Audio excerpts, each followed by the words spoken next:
Okay. Hi guys, ಎಲ್ರಿಗೂ ನಮಸ್ಕಾರ. ಮತ್ತೊಂದು ವಿಡಿಯೋಗೆ ಎಲ್ರಿಗೂ ಸ್ವಾಗತ ಸುಸ್ವಾಗತ. ನಿಮಗೆಲ್ಲರಿಗೂ ಗೊತ್ತಿರ್ಬೋದು, ಸೆಲೆಬ್ರಿಟಿ ಬಿಗ್ ಬಾಸ್ ಸ್ಟಾರ್ಟ್ ಆಗ್ಯದ. ಸೆಲೆಬ್ರಿಟಿ ಅಂದೆ ನಾನು ಇಲ್ಲಿ ಅದ್ರ ಬಗ್ಗೆ ಎಲ್ಲ ಮಾತಾಡೋಕೆ ಬಂದಿರೋದು. ಸೊ ನಿಮಗೆಲ್ಲ ಗೊತ್ತಿರ್ಬೋದು, ಬಿಗ್ ಬಾಸ್ ಸ್ಟಾರ್ಟ್ ಆಗ್ಯದ. ಸೊ ನಾನು ಇವತ್ತು ಎದ್ರ ಬಗ್ಗೆ ಮಾತಾಡೋಕೆ ಬಂದಿರೋದು ಅಂತಕ್ಕಂಥದ್ದು ನಿಮ್ಗೆ ಗೊತ್ತಾಗಿರ್ತದೆ ತಮ್ಮನೇಲಿ ನೋಡಿಬಿಟ್ಟು. ಸೊ ಡೈರೆಕ್ಟಾಗಿ ಮ್ಯಾಟ್ರಿಗೆ ಬರೋಣ. ಸೊ ಫಸ್ಟು ಡೈರೆಕ್ಟಾಗಿ ಜಂಪ್ ಆಗೋಕ್ಕಿಂತ ಮುಂಚೆ ನಾನೊಂದು ಲೀಸ್ಟ್ ಕೊಡ್ತೀನಿ. ಈ ಸಲ ಬಿಗ್ ಬಾಸ್ ಯಾರ್ಯಾರು ಬಂದಾರಪ್ಪ ಅಂತೇಳಿ ಒಂದು ಲೀಸ್ಟ್ ಕೊಡ್ತೀನಿ. Let's go guys. ಸೊ ಭವ್ಯ ಗೌಡ ಇವರು ಗೀತಾ ಸೀರಿಯಲಲ್ಲಿ ಆ್ಯಕ್ಟ್ ಮಾಡಿರ್ತಕ್ಕಂಥವ್ರು. ಸೊ ಎರಡನೇದಾಗಿ ಯಮುನಾ, ಇವರು ಭಾಳ ಅಂದ್ರೆ ಭಾಳ ನೆಗೆಟಿವ್ ಕ್ಯಾರೆಕ್ಟರ್ ಮಾಡ್ತಾರೆ. ಎಲ್ಲ ಒಂದು ಸೀರಿಯಲ್ ಆಗಿರ್ಬೋದು, ಮೂವಿಲಾಗಿರ್ಬೋದು. ಇಬ್ಬರು ಕೂಡ ಸೀರಿಯಲ್ ಆ್ಯಕ್ಟ್ರೆಸ್ ಅಂತಕ್ಕಂಥದ್ದು.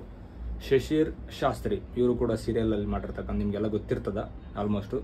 ಧನರಾಜ್ ಆಚೆ ಇವರು ಕಂಟೆಂಟ್ ಕ್ರಿಯೇಟರ್ ಅಂತ. ಅದು ಒಂದು ಜಸ್ಟ್ ಟ್ಯಾಗ್ ಒಂದು ಏನಂತಾರೆ, ಒಂದು ಟ್ಯಾಗ್ ಕೊಟ್ಟಿರ್ತಕ್ಕಂಥದ್ದು. ಬಟ್ ಅವರು ಆ್ಯಕ್ಚುಲಿ ಹೇಳ್ಬೇಕಾದ್ರೆ ಗಿಚ್ಚ ಗಿಲಿ ಶೋ ಅಲ್ಲಿ ಕೂಡ ಭಾಗವಹಿಸಿರ್ತಕ್ಕಂಥವ್ರು. ಅಂದರೆ ಇವರು 4 ಜನ ಕೂಡ ಬಿಗ್ ಬಾಸಿಗೆ ಬಂದಿರತಕ್ಕಂಥದ್ದು ಅದೇ ಬ್ಯಾಕ್ಗ್ರೌಂಡಿಂದ ಅಂತಕ್ಕಂಥದ್ದು. ಗೌತಮಿ ಜಾಧವ್ ಇವರು ಸತ್ಯ ಸೀರಿಯಲಲ್ಲಿ ಮಾಡಿರ್ತಕ್ಕಂಥದ್ದು. ಆಲ್ಮೋಸ್ಟ್ ಎಲ್ಲರೂ ಅದೇ ಆರ್ಗರು. ಜಗದೀಶ್ವರ್ ಲಾಯರ್ ಅಂತ. ಸೊ ಇವರಿಗೊಬ್ಬರಿಗೆ ಹೊರಗಡೆಯಿಂದ ನಾರ್ಮಲಾಗಿ ಕರ್ಕೊಂಬಂದಿರೋ ಥರ ಒಂದು ಪೋರ್ಟ್ರೇಟ್ ಮಾಡಕತ್ತಾರೆ ಎಲ್ಲ ಕರ್ನಾಟಕದವ್ರಿಗೆ. ಅನುಷಾ ರಾಯ್ ಇವರು ಮೂವಿಲಿ ಮಾಡಿರ್ತಕ್ಕಂಥದ್ದು. ಅದು ಯಾವ ಮೂವಿ ಅಂತ ಇಲ್ಲಿ ಕೆಳಗಡೆ ಹಾಕಿರ್ತೀನಿ. ಅದಾದಮೇಲೆ ಧರ್ಮ ಕೀರ್ತಿರಾಜ್ ಇವರು ನವಗ್ರಹ ಪಿಕ್ಚರಲ್ಲಿ ವಿಕ್ಕಿ ಕ್ಯಾರೆಕ್ಟರ್ ಅನ್ಕೊಂತೀನಿ. ಆಲ್ಮೋಸ್ಟ್ ವಿಕ್ಕಿ ಕ್ಯಾರೆಕ್ಟರ್ನ ಮಾಡಿರ್ತಕ್ಕಂಥ ಇವರು ಕೂಡ ಅದೇ ಬ್ಯಾಕ್ಗ್ರೌಂಡು, ಮೂವಿ ಬ್ಯಾಕ್ಗ್ರೌಂಡಿಂದ ಬಂದಿರತಕ್ಕಂಥವ್ರು. ಹಂಸ ಇವ್ರು ಬಂದುಬಿಟ್ಟು ಪುಟ್ಟಕ್ಕನ ಮಕ್ಕಳು, ಇದೂ ಒಂದು ಭಾಳ ಫೇಮಸ್ ಆಗಿರ್ತಕ್ಕಂಥ ಧಾರಾವಾಹಿ ಕರ್ನಾಟಕದಲ್ಲಿ. ಅದರಲ್ಲೂ ಕೂಡ ಇವ್ರು ಆ್ಯಕ್ಟ್ ಮಾಡಿರ್ತಕ್ಕಂಥವ್ರು. ಐಶ್ವರ್ಯ ಇವರು ನಾಗಿಣಿ 2 ಅಲ್ಲಿ ಆ್ಯಕ್ಟ್ ಮಾಡಿರ್ತಕ್ಕಂಥ ಒಂದು ಕ್ಯಾರೆಕ್ಟರ್ ಇವ್ರದ್ದು. ಉಗ್ರಂ ಮಂಜು ಇವರು ಕೂಡ ಮೂವಿಲಿ ಬಂದಿರತಕ್ಕಂಥದ್ದು. ನೆಕ್ಸ್ಟ್ ತ್ರಿವಿಕ್ರಮ್ ಇವರು ಪದ್ಮಾವತಿ ಸೀರಿಯಲಲ್ಲಿ ಆ್ಯಕ್ಟ್ ಮಾಡಿರ್ತಕ್ಕಂಥವ್ರು. 12 ಜನ ಆಯ್ತು ಇಲ್ಲಿಗೆ. 13 ಚೈತ್ರಾ ಕುಂದಾಪುರ್ ಇವರು ಭಾಷಣಕಾರ್ತಿ. ಇವ್ರನ್ನೂ ಕೂಡ ಹೊರಗಡೆಯಿಂದ ಕರ್ಕೊಂಡು ಬಂದಿರತಕ್ಕಂಥದ್ದು, ಪೋರ್ಟ್ರೇ ಮಾಡ್ತಕ್ಕಂಥದ್ದು ಅಂತ ನಾನು ಅನ್ಕೋತೀನಿ. ಬಿಕಾಸ್ ಲಾಯರ್ TRP ಬೇಕು, ಇವರು ಮಾತಾಡೋಕ್ಕೆ ಇವ್ರು ಜಗಳಕ್ಕೆ ಇವರು ಕೂಡ TRP ಬೇಕು. ಸೊ ಅದಾದಮೇಲೆ ರಂಜಿತ್ ಕುಮಾರ್ ಶನಿ ಸೀರಿಯಲಲ್ಲಿ ಸೂರ್ಯದೇವನ್ ಕ್ಯಾರೆಕ್ಟರ್ ಮಾಡ್ಯಾರಂತಕ್ಕಂಥದ್ದು ಇವರು. ಮಾನಸ ಇವ್ರ ತುಕಾಲಿ ವೈಫ್ ಅಂತ. ಲಾಸ್ಟ್ ಟೈಮ್ ತುಕಾಲಿ ಸಂತೋಷ್ ಬಂದಿರಲ್ಲ, ಅವ್ರ ವೈಫಿಗೆ ಇವಾಗ ಕರ್ಕೊಂಬರ್ತಾರೆ. ಸೊ ನೆಕ್ಸ್ಟ್ ಸೀಸನ್ ಅವ್ರ ಮಕ್ಕಳಿಗೆ ಯಾರಿಗೆ ಕರ್ಕೊಂಬರ್ತಾರೋ ಗೊತ್ತಿಲ್ಲ. ಈ ಒಂದು ಕ್ಯಾರೆಕ್ಟರು ತುಕಾಲಿ ಸಂತೋಷ್ ಅವ್ರ ವೈಫು. ಗೋಲ್ಡ್ ಸುರೇಶ್ ಇವರು ಉತ್ತರ ಕರ್ನಾಟಕದ ಬಿಸ್ನೆಸ್ ಮ್ಯಾನ್ ಅಂತೇಳಿ. ಸೊ ಪ್ರತಿ ಸಲ ಉತ್ತರ ಕನ್ನಡದವ್ರು ಯಾರು ಇಲ್ಲ ಅಂತಿರ್ತೀವಲ್ಲ, ಸೊ ಅದ್ರ ಸಲುವಾಗಿ ಒಬ್ರಿಗೆ ಹಾಕಿಂದಿರ್ತಕ್ಕಂಥ ಒಂದು ಹಾಕ್ಯಂದ್ರಂತ ನನಗನ್ಸ್ತದ. ಬಟ್ ನನಗೆ ಗೊತ್ತಿಲ್ಲ ಎಕ್ಸಾಕ್ಟಾಗಿ ಏನು ನಡೆದ. ಇವ್ರು ಬಂದುಬಿಟ್ಟು ಗೋಲ್ಡ್ ಒಂದು ಬಿಸ್ನೆಸ್ ಮ್ಯಾನು, ಬೆಂಗಳೂರಲ್ಲಿ ಇರ್ತಕ್ಕಂಥವ್ರು. ಲಾಸ್ಟಿಗೆ ಬಂದುಬಿಟ್ಟು ಮೋಕ್ಷಿತಾ ಪೈ ಇವರು ಪಾರು ಸೀರಿಯಲಲ್ಲಿ ಆ್ಯಕ್ಟ್ ಮಾಡಿರ್ತಕ್ಕಂಥ ಒಂದು ಮಹಿಳೆ. ಸೊ ಕಮಿಂಗ್ ಟು ಪಾಯಿಂಟ್, 17 ಜನದಲ್ಲಿ ಲಾಯರ್ ಬಿಟ್ಟು, ಚೈತ್ರಾ ಕುಂದಾಪುರ್ ಬಿಟ್ಟು, ಗೋಲ್ಡ್ ಸುರೇಶ್ ಇವ್ರು ಮೂವರೆಗೂ ಬಿಟ್ಟು ಉಳಿದವ್ರು ಎಲ್ಲರೂ ಕೂಡ serial background and movie background. So ನನ್ನ ಪ್ರಶ್ನೆ ಒಂದೇ, ಉತ್ತರ ಕರ್ನಾಟಕದಲ್ಲಿ ಎಷ್ಟು ಜನನ ತಗೊಂಡಿದ್ದಾರೆ? ಓನ್ಲಿ ಒಬ್ಬರು. ಈ ಸೀಸನಲ್ಲಿ ಓನ್ಲಿ ಒಬ್ಬರು, ಅದು ಕೂಡ ಜಸ್ಟ್ ಪೋರ್ಟ್ರೇ ಮಾಡೋ ಸಲ ತಗೊಂಡಿದ್ದಾರೆ. ಅದು ಬಿಟ್ಟು ಬೇರೆ ಯಾವುದಕ್ಕೂ ಯಾಕೆ ಯಾವಾಗಲೂ ಉತ್ತರ ಕರ್ನಾಟಕದವ್ರು ನೆಗ್ಲೆಕ್ಟ್ ಮಾಡಕತ್ತಾರೆ ನನಗಂತೂ 100% ಗೊತ್ತಾಗ್ತಿಲ್ಲ. ಯಾಕೆ ನಾನು ಬರೀ ಬಿಗ್ ಬಾಸ್ ಅಂತ ಹೇಳವಿಲ್ಲ ನಾನು. ಯಾಕಪ್ಪ ಅಂದರೆ ನೋಡ್ರಿ, ನೀವು ಶಿಕ್ಷಣದಲ್ಲಿ ನೋಡ್ರಿ, ಅದರಲ್ಲೂ ಹಿಂದೆ ಅಭಿವೃದ್ಧಿ 20-30 ವರ್ಷದಿಂದ ಅಭಿವೃದ್ಧಿ ಅಂತ ಪದದ ಅರ್ಥನೇ ಗೊತ್ತಿಲ್ಲ ನಮ್ಮ ಉತ್ತರ ಕರ್ನಾಟಕದವರಿಗೆ. ಇವಾಗ ಎಲ್ಲ ಶೋಗಳಲ್ಲಾಗಿರ್ಬೋದು, ಮೂವಿ ಆ್ಯಕ್ಟರ್ಗಳನ್ನ ನೋಡ್ಬೋದು, ಪ್ರತಿಯೊಬ್ಬರು ಕೂಡ ದಕ್ಷಿಣ ಕರ್ನಾಟಕದವರೇ ಆಗ್ಯಾರ ಎಲ್ಲರೂ. ಅಲ್ಲೆಲ್ಲೆಲ್ಲಿ ಒಬ್ಬೊಬ್ಬರು ಏನೋ ಅಲ್ಲೆಲ್ಲಿ ಉತ್ತರ ಕನ್ನಡದವ್ರು ಸಿಗ್ತಾರ, ಇಲ್ಲ ಅಂತ ಹೇಳಲ್ಲ. ಬಟ್ ಯಾಕಂತ ಗೊತ್ತಾಗೋದು. ನಾನು ಹೇಳ್ತಿರೋದು ಒಂದೇ, ಪ್ರತಿ ಸಲ ಉತ್ತರ ಕರ್ನಾಟಕದವ್ರು ಯಾಕೆ ತಗೊಂತ ಇಲ್ಲ ಒಂದು. ಎರಡನೇದು, ನಮ್ಮಲ್ಲಿ ತುಂಬ ಜನ ಕಂಟೆಂಟ್ ಕ್ರಿಯೇಟರ್ ಆರ. ನಾನು ಅವ್ರ ಹೆಸರು ತಗೊಳಕ್ಕೆ ಇಷ್ಟಪಡಲ್ಲ. ಭಾಳ ಕಂಟೆಂಟ್ ಕ್ರಿಯೇಟರ್ ಆರ. ನಿಮ್ಗೆ ಕಾಮಿಡಿ ಬೇಕಿತ್ತಂದರೆ 24 hours ನಾನು ನಗಸಕ್ಕೆ ರೆಡಿ ಯಾರು ಅಂಥವ್ರು ಯಾಕೆ ಸೆಲೆಕ್ಟ್ ಮಾಡವಲ್ರಿ? ಸೊ ಪ್ರತಿಯೊಬ್ಬರು ಹೇಳ್ತಾರೆ ಏನಪ್ಪ ಅಂತಂದರೆ, ಉತ್ತರ ಕರ್ನಾಟಕ ನಮಗೊಂದು ಸ್ಪೆಷಲ್ ಫೀಲಿಂಗು.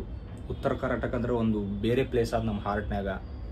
ಮಾತನಾಗ ಅಲ್ಲ ಸರ್, ಇಂಥ ಕೆಲಸದಲ್ಲಿ ನಮ್ಮ ಕಡೆಯವ್ರಿಗೆ ಕರ್ಕೊಂಡು ಹೋದರೆ ಅದಕ್ಕೆ ಸ್ವಲ್ಪ ಬೆಲೆ ಸಿಗ್ತದೆ. ದೊಡ್ಡ ಸ್ಟೇಜ್ ಮೇಲೆ ಹೇಳ್ತಾರೆ, ಅದನ್ನು ಉತ್ತರ ಕನ್ನಡದಾಗ ಅದ್ರಾಗ ಬಂದೂ ಹೇಳ್ತಾರೆ, ಉತ್ತರ ಕರ್ನಾಟಕ ನಮಗೊಂದು ಬೇರೆ ಸಕ್ಸಸ್ಸೇ ಕೊಟ್ಟದ, ಉತ್ತರ ಕನ್ನಡ ಹಂಗಾದ ಹಿಂಗಾದ. ಹೊಗಳ್ತೀರಿ, ನಾನು ಇಲ್ಲ ಅಂತ ಹೇಳಲ್ಲ, ಹೊಗಳ್ತೀರಿ. ನಮ್ಮ ಜನ ಭಾಳ ಮುಗ್ದ್ರು ಸರ್, ಭಾಳ ಅಂದ್ರೆ ಭಾಳ ದಡ್ರು. ನನ್ನ ಹಿಡ್ಕೊಂಡು ಹೇಳ್ತೀನಿ ನಾನು. ಬಿಗ್ ಬಾಸ್ ಸ್ಟಾರ್ಟ್ ಆಗಿ 1 ವಾರ ಆಯಿತು, 1 ವಾರ ಆಕತ್ತದ. ಆದರೂ ನಾವು ದಿನ ಬಿಗ್ ಬಾಸ್ ನೋಡಿದ್ರೆ, ಟು ಬಿ ಫ್ರ್ಯಾಂಕ್ ನಾನು ಕೂಡ ನೋಡ್ತೀನಿ. ಯಾಕಪ್ಪ ಅಂತಂದರೆ ರೀಸನ್ ಒಂದೇ, ಸುದೀಪ್ ಅವ್ರ ಕಾರಣಕ್ಕಾಗಿ. ಸುದೀಪ್ ಅವ್ರು ಹೋಸ್ಟ್ ಮಾಡಕತ್ತಾರೆ ಅಂತ ಒಂದೇ. ಅದು ಬಿಟ್ಟರೆ ಬಿಗ್ ಬಾಸ್ ತಂಡದ ನಾವು ಯಾವುದೇ ಎಕ್ಸ್ಪೆಕ್ಟೇಷನ್ ಇಟ್ಕಲ್ಲ. ಪ್ರತಿ ಸಲ ಇದೇ ಹಣೆ ಬರೋರು, ಪ್ರತಿ ಸಲ ಇದೇ ಹಣೆ ಬರ. ಭಾಳ ಅಂದ್ರೆ ಭಾಳ ಕಂಟೆಂಟ್ ಕ್ರಿಯೇಟರ್ಗಳಾರ, ಉತ್ತರ ಕನ್ನಡದ ಫೇಮಸ್ ಯೂಟ್ಯೂಬರ್ಗಳಾರ. ಅವ್ರಿಗೆಲ್ಲರೂ ಬಿಡ್ತೀರಿ ಯಾವುದೋ ಸೀರಿಯಲಲ್ಲಿ ಆ್ಯಕ್ಟ್ ಮಾಡಿದ್ರು. ನೀವು TRP ಬೇಕಿತ್ತಪ್ಪ ಅಂದರೆ ಅದಕ್ಕೂ ಫೇಮಸ್ ನಮ್ಮ ಉತ್ತರ ಕನ್ನಡ ಬೈಗಳದಂದ್ರೆ ಜಬರ್ದಸ್ತ್ ಬೈತಾರೆ. ನಿಮ್ಮ ಮತ್ತೆ ಬೀಪ್ ಹಾಕಕ್ಕೂ ನೀವು ಪ್ರಾಬ್ಲಮ್ ಆಗಿ ಒಂದು ವಾರಕ್ಕೆ ಎಲ್ಲರೂ ಹೊರಗೆ ಕಳಿಸ್ತೀರಿ. ಅಂಥದನ್ನು ಅದು ನಮ್ಮದ್ರಾಗ ಯಾಕೆ ತಗೋವಲ್ರಿ ಅಂದ್ರೆ ನಾವು ಏನು ಕೇಳಬಲ್ಲಿವ ಅಂತ ಅನ್ನೋದು ಒಂದು ನಿಮ್ಗಿದ, ಅಥವಾ ಐ ಡೋಂಟ್ ನೋ ಯಾಕೆ ನೀವು ಇಷ್ಟು ನೆಗ್ಲೆಕ್ಟ್ ಯಾಕೆ ಮಾಡಕತ್ತೀರಿ ಗೊತ್ತಾಗಲ್ಲ. ಉತ್ತರ ಕನ್ನಡ ಸ್ಪೆಷಲಿ ನಮ್ಮ ಡಿಸ್ಟ್ರಿಕ್ಟ್ ಕಡೆಯವರು. ಕಲ್ಯಾಣ ಕರ್ನಾಟಕ ಒಂದಾದ ಕರ್ನಾಟಕ ಮ್ಯಾಪ್ನಾಗ ಕಲ್ಯಾಣ ಕರ್ನಾಟಕ ಒಂದು ಪಾರ್ಟ್ ಅದು. ಐ ಹೋಪ್ ನಿಮಗೆಲ್ಲ ಗೊತ್ತಿರ್ತ ಅನ್ಕೊಂತೀನಿ. ಇನ್ನು ವಿಡಿಯೋ ನೋಡೋರು ಎಲ್ಲರಿಗೂ ಬಿಗ್ ಬಾಸ್ ಟೀಮ್ ಕೂಡ ಗೊತ್ತದ ಅಂತ ಅನ್ಕೊಂತೀನಿ. ಗೊತ್ತಿರಲಿಲ್ಲ ಅಂದ್ರೆ I am sorry. Bidar, Kalaburagi, Yadgir, Raichur, Koppal, Ballari. So ನಾನಿರ್ತಕ್ಕಂಥ ಪ್ಲೇಸ್ನ ನಾನು ಮಾತಾಡ್ತಕ್ಕಂಥದ್ದು ಇವಾಗ 6 ಡಿಸ್ಟಿಕ್ಕಿಂದ. ಅಂದರೆ 6 ಡಿಸ್ಟಿಕಲ್ಲಿ ಯಾರು ಬಿಗ್ ಬಾಸ್ನೇ ನೋಡಲ್ಲ ಸರ್. ನನಗೆ ಗೊತ್ತಿಲ್ಲ ಬಿಗ್ ಬಾಸ್ ಅವರು ಯಾವ ರೀತಿ ಸೆಲೆಕ್ಟ್ ಮಾಡ್ತಾರೋ ನನಗೆ ಗೊತ್ತಿಲ್ಲ. ಭಾಳ ಅಂದ್ರೆ ಭಾಳ ಬೇಜಾರಾಗ್ತದೆ. ಪ್ರತಿ ಸೀಸನಲ್ಲೂ ಇದೆ. ಯಾರು ಒಬ್ರಿಗಿಲ್ಲ ಇಬ್ಬರಿಗೆ ಉತ್ತರ ಕನ್ನಡದವ್ರು ತರ್ತಾರ, ಒಂದು 3 ಇಲ್ಲ 4 ವಾರ ಇಡ್ತಾರೆ, ಅವ್ರಿಗೆ ಎತ್ತಿ ಬಿಸಾಕ್ತಾರ. ಯಾಕೆ ಓಟ್ ಬರಲ್ಲ? ಇಲ್ಲ, ಉತ್ತರ ಕನ್ನಡದ ಪ್ರತಿಯೊಬ್ಬರು ಯಾರು ಬಂದರೂ ಉತ್ತರ ಕನ್ನಡ ಎಟ್ಟು ಜಡ್ ಅವರಿಗೆ ಸಪೋರ್ಟ್ ಮಾಡ್ತೀನಿ.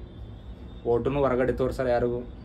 ಸರಿ, ನಾವು ತುಂಬ ಒಳ್ಳೆಯವರು ಸರ್, ತುಂಬ ಅಂದರೆ ತುಂಬ ಒಳ್ಳೆಯವರು. ನೀವು ಪ್ರತಿ ಸಲ ಮೋಸ ಮಾಡಿದ್ರೆ ನಾವು ನಕ್ಕಂತಲೇ ಎಕ್ಸೆಪ್ಟ್ ಮಾಡ್ತೀವಿ, ಮತ್ತು ನಿಮ್ಮ ಶೋಗಳನ್ನು ನೋಡ್ತೀವಿ. ಆದರೆ ನಮ್ಮ ಜನಕ್ಕೆ ಒಂದು ಸಲ ತಿಳುವಳಿಕೆ ಬಂತು ಅಂತಂದರೆ, ಯೋಚನೆ ಮಾಡೋಕೆ ರೆಡಿ ಆದರು ಅಂತಂದರೆ ಅದ್ರ ಪರಿಸ್ಥಿತಿ ಬೇರೆ ಇರುತ್ತೆ ಸರ್. ನಾನು ಒಂದೇ ಹೇಳೋಕ್ಕೆ ಇಷ್ಟಪಡ್ತೀನಿ, ಅದು ಬಿಟ್ಟರೆ ಬೇರೆ ಏನು ಹೇಳಲ್ಲ. ಅಷ್ಟೇ ನಾನು ಹೇಳೋಕ್ಕೆ ಇಷ್ಟಪಡೋದು.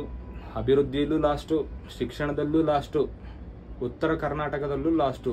ಇನ್ನೊಂದು ಟಾಪಿಕ್ ಹೇಳ್ಬೇಕು ನಾನು. ಇದೆಲ್ಲ ಹೇಳ್ಬೇಕಾದ್ರೆ ಮತ್ತೊಂದು ಮಾತು ಬರುತ್ತೆ, ಸಪ್ರೇಟ್ ರಾಜ್ಯ ಕೊಡ್ರಿ ಅಂತಕ್ಕಂಥದ್ದು. ನಾವು ಯಾರೂ ಸಪ್ರೇಟ್ ಡಿವೈಡ್ ಆಗಬೇಕಂತ ಯಾರೂ ಇಲ್ಲಿ ತನಕ ಹೇಳಿಲ್ಲ ಸರ್. ಈ ರೀತಿ ಮೋಸ ಮಾಡಿದಾಗ, ಈ ರೀತಿ ನಮ್ಗೆ ನೆಗ್ಲೆಕ್ಟ್ ಮಾಡಿದಾಗ ಆಬ್ವಿಯಸ್ಲಿ ಬಂದೇ ಬರುತ್ತೆ.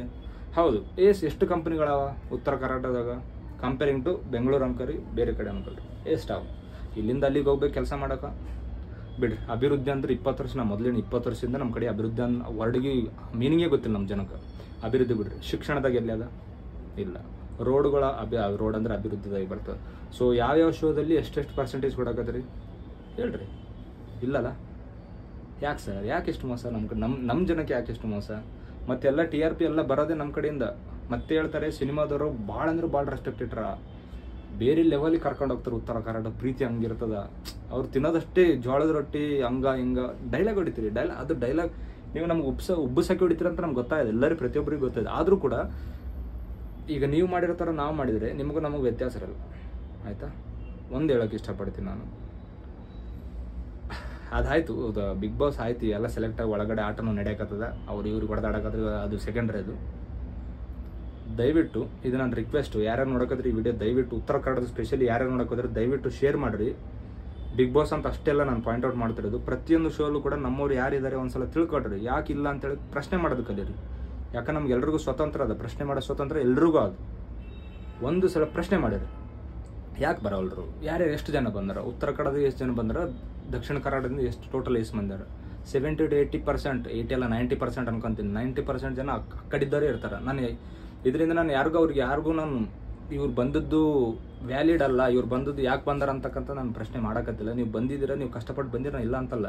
ಬಟ್ ನನ್ನ ಒಂದು ಧ್ವನಿ ಏನಪ್ಪ ಅಂದರೆ ಉತ್ತರ ಕರ್ನಾಟಕ ಫಸ್ಟ್ ಅಷ್ಟೇ. ನಾನು ಹೇಳೋದೊಂದೇ, ಉತ್ತರ ಕನ್ನಡದವ್ರು ನೆಗ್ಲೆಕ್ಟ್ ಮಾಡ್ತಾರೆ, ಮಾಡಿ ಸರ್, ಇನ್ನೂ ಮಾಡಿರಿ. ನೀವು ಇಷ್ಟು ಮಾಡಿದ್ರು ಕೂಡ ನಾವು ನಿಮ್ಮನ್ನು ಬಿಟ್ಕೊಡಲ್ಲ. ಯಾಕಂದ್ರೆ ನಮ್ಮ ಕರ್ನಾಟಕ ಅಂತ ಒಂದೇ ಅಂತ ಹಿಡ್ಕೊಂಡಿದ್ದೀವಿ ನಾವು ಇಲ್ಲಿ ತನಕ. ಒಂದು ಸಲ ನಾವು ಬಿಡಬೇಕು ಅಂತ ಡಿಸೈಡ್ ಮಾಡಿದರೆ ಪರಿಣಾಮ ಭಾಳ ಅಂದ್ರೆ ಭಾಳ ಡೇಂಜರ್ ಆಗ್ತದೆ ಸರ್. ನಾನು ಅದೊಂದೇ ಹೇಳೋಕ್ಕೆ ಇಷ್ಟಪಡ್ತೀನಿ. ಸೊ ಯಾರ್ಯಾರು ಈ ವಿಡಿಯೋ ನೋಡಕತ್ತೀರಿ ದಯವಿಟ್ಟು ಎಲ್ಲರೂ ಕೂಡ ಶೇರ್ ಮಾಡಿರಿ. ಕಲರ್ಸ್ ಕನ್ನಡದವ್ರಿಗೆ ಮುಟ್ಟವರೆಗೂ ಶೇರ್ ಮಾಡಿರಿ ಗಾಯ್ಸ್. ಯಾಕಪ್ಪ ಅಂದರೆ ಇದು ನನ್ನ ಸಲುವಾಗಲ್ಲ, ಇಡೀ ಉತ್ತರ ಕನ್ನಡದ ಪರವಾಗಿ ಮಾತಾಡ್ತಾ ಇದ್ದೀನಿ. ಎಷ್ಟೋ ಜನರು ಥಿಂಕ್ ಮಾಡ್ಯಾರ, ಬಟ್ ಹೇಳೋಕ್ಕಾಗಿಲ್ಲ. ಬಟ್ ನಾನು ಈ ವಿಡಿಯೋ ಮುಖಾಂತರ ಇದನ್ನು ಶೇರ್ ಮಾಡಿಸೋ ಜವಾಬ್ದಾರಿ ನಿಮ್ಮದು. ಪ್ರತಿಯೊಬ್ಬರು ಕೂಡ ಶೇರ್ ಮಾಡಿರಿ. ಐ ಹೋಪ್ ಅರ್ಥ ಆಯ್ತು ಅನ್ಕೋತೀನಿ. So thank you so much. Bigg Boss start ಆಗಿದೆ, ಒಳ್ಳೇದಾಗಲಿ. ನಾವು ನಮ್ಮ ಉತ್ತರ ಕನ್ನಡದವ್ರು ಇಲ್ಲ ಅಂತೇಳಿ ನಾವು ನೋಡೋದನ್ನ ಬಿಡಲ್ಲ. ನಾವು ಪ್ರೀತಿ ನಮ್ಮ ಕಡೆಯಿಂದ ಪ್ರೀತಿ ಯಾವಾಗಲೂ ಹಿಂಗೆ ಇರ್ತೇವೆ. ನಾವು ತುಂಬ ಅಂದರೆ ತುಂಬ ಮುಗ್ದರು, ನಾವು ತುಂಬ ಅಂದರೆ ತುಂಬ ದಡ್ಡರು. ನಿಮ್ಮ ಪ್ರಕಾರ ಹೌದು, ನಾವು ದಡ್ರೆ, ನಾವು ಮುಗ್ದ್ರೆ. ನಿಮಗೆ ಪ್ರೀತಿ ಕೊಡೋದನ್ನ ನಾವು ಯಾವತ್ತೂ ಕಡಿಮೆ ಮಾಡಲ್ಲ. ಎಲ್ಲರೂ ಚೆನ್ನಾಗಿ ಆಡಲಿ, ದೇವ್ರು ನಿಮ್ಗೆಲ್ರಿಗೂ ಒಳ್ಳೇದು ಮಾಡಲಿ. ನೆಕ್ಸ್ಟ್ ಸೀಸನ್ ಅಂತ ಏನಪ್ಪ ಇತ್ತು ಅಂತಂದರೆ ದಯವಿಟ್ಟು ಉತ್ತರ ಕರ್ನಾಟಕರನ್ನ ಸ್ವಲ್ಪ ನೆಗ್ಲೆಕ್ಟ್ ಮಾಡಬೇಡಿ ಗಾಯ್ಸ್. ತುಂಬ ಜನ ಇದ್ದಾರೆ. ಒಳ್ಳೊಳ್ಳೆ ಕಂಟೆಂಟ್ ಕ್ರಿಯೇಟರ್. ಅವ್ರ ಹೆಸರು ನಾನು ಹೇಳೋಕ್ಕೆ ಇಷ್ಟಪಡಲ್ಲ. ಹೆಸರು ಹೇಳಿದ್ರೆ ನೋಡಿ ಅವ್ರ ಪರವಾಗಿ ಮಾತಾಡೋಕೆ ಬಂದನಂತ ಅನ್ಕೊಂತಾರೆ. Thank you so much. I hope ಈ ವಿಡಿಯೋ ಎಲ್ಲರೂ ಶೇರ್ ಮಾಡ್ರಿ ಆಯಿತಾ. ಸೊ ತುಂಬ ಶೇರ್ ಆಗಿ ಈ ವಿಡಿಯೋ. ಯಾಕಪ್ಪ ಅಂದರೆ ನಮ್ಮ ಉತ್ತರ ಕನ್ನಡ ಪ್ರತಿಯೊಬ್ಬರು ಯಾರಿದ್ರು ಪ್ರತಿಯೊಬ್ಬರು ಕೂಡ ಶೇರ್ ಮಾಡಿರಿ, ಅಷ್ಟೇ ನಾನು ಹೇಳೋದು. Sorry, thank you so much. So 17 ಜನ ಯಾರ್ಯಾರಿದ್ರು ಏನಂದ್ರೆ ಸೆಲೆಬ್ರಿಟಿ ಲಿಸ್ಟಲ್ಲಿ ಯಾರ್ಯಾರು ಬಂದಿದ್ದಾರೆ 17ರಲ್ಲಿ 14 ಜನ ಸೆಲೆಬ್ರಿಟಿಯಿಂದನೇ ಬಂದಿದ್ದಾರೆ. ಸೊ ಒಬ್ಬರು ಗೋಲ್ಡ್ ಸುರೇಶ್ ಅವರು ಉತ್ತರ ಕರ್ನಾಟಕ, ಆ್ಯಂಡ್ ಲಾಯರ್ ಚೈತ್ರ ಕುಂದಾಪುರ್ ಅವ್ರು 3 ಕೂಡ ಬೇರೆಯವರು ಒಂದು ಇದರಿಂದ ಬಂದಿರತಕ್ಕಂಥದ್ದು. ಸೊ ಎಲ್ರಿಗೂ ಆಲ್ ದ ಬೆಸ್ಟ್, ಚೆನ್ನಾಗಿ ಆಡ್ರಿ. ಸೊ ಕೊನೆಗೆ ಗೆಲ್ಲೋದು ಒಳ್ಳೆತನ ಅಂತ ಗೊತ್ತು. ನಮ್ಮ ಉತ್ತರ ಕನ್ನಡದಿಂದ ತುಂಬ ಸಪೋರ್ಟ್ ಇರ್ತದೆ. ತಲೆನೇ ಕೆಡ್ಸ್ಕೊಳಕ್ಕೆ ಹೋಗೋರು ಪ್ರತಿಯೊಬ್ಬರು ಕೂಡ ತುಂಬ ಸಪೋರ್ಟ್ ಇರ್ತದೆ. Thank you so much. ಮತ್ತೆ ಸಿಗ್ತೀನಿ ನೆಕ್ಸ್ಟ್ ವೀಡಿಯೋದಲ್ಲಿ. ಅಲ್ಲಿವರೆಗೂ ಬಿಗ್ ಬಾಸ್ನ ನೋಡ್ತಾ ಇರಿ. ಬಿಗ್ ಬಾಸ್ ಬಿಟ್ಟು ಲೈಫಲ್ಲಿ ಖುಷಿಯಾಗಿರಿ. ಒಂದೇ ಲೈಫು, ತಲೆ ಕೆಡ್ಸ್ಕೊಳಕ್ಕೆ ಹೋಗ್ಬೇಡ್ರಿ. ಮತ್ತೆ ಸಿಗ್ತೀನಿ ನೆಕ್ಸ್ಟ್ ವೀಡಿಯೋದಲ್ಲಿ. Bye guys.